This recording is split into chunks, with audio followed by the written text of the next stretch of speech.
لکه څه صورتحال دی، څه قیصه ده؟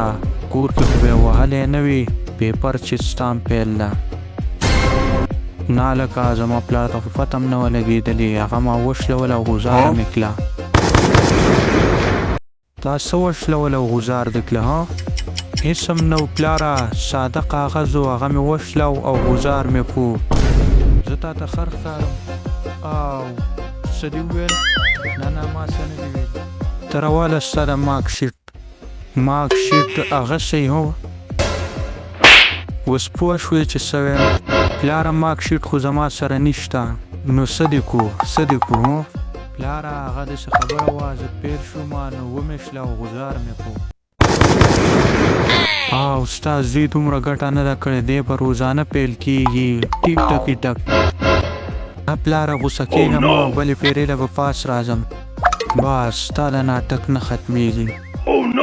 د نن نه پس به کور کې سبق یادې او بهر ته به نه وځي.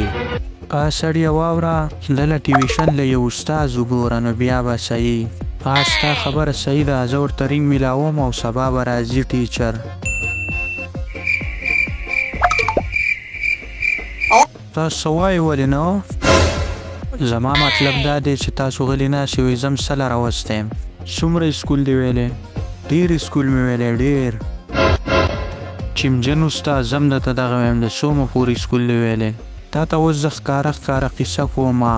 اتم مې پاس کلی او په نهم کې 4 پیرې پیل شوی یم. ټیویشن ټیچر څنګه جوړ شوې؟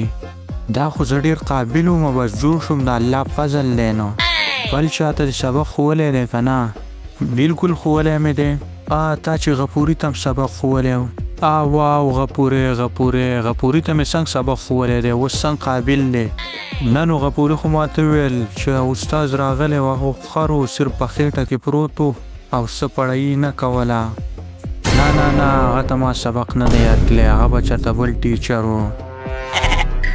بابي جي که څه دې د خوراک راوړه چې ویې خورو. ته خدای دې ځواني مرکه، تا له ما د خوراک دعوت درکړی. د وختي نه دې څه قیسې جوړې کړې دي. بابي جي ته غوسه شوې؟ ها ټیچر زه غوسه شوی نه یم. ښه ته چې دا خبرې کې دا ته په غوسه کې کې هلکه ته دې هلک ته ټیوشن کې که خوراک له راغلی یم.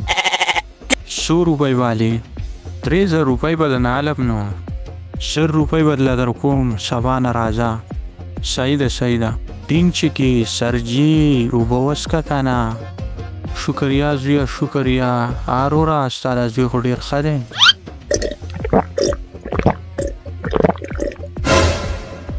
څه وشو سرجي؟ زویه په دې اوبو کې څه میلاو شوي وو؟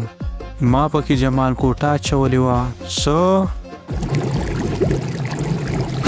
بابي جي باتروم چېرته دی؟ هغه پرېږده زه به یې وګورم.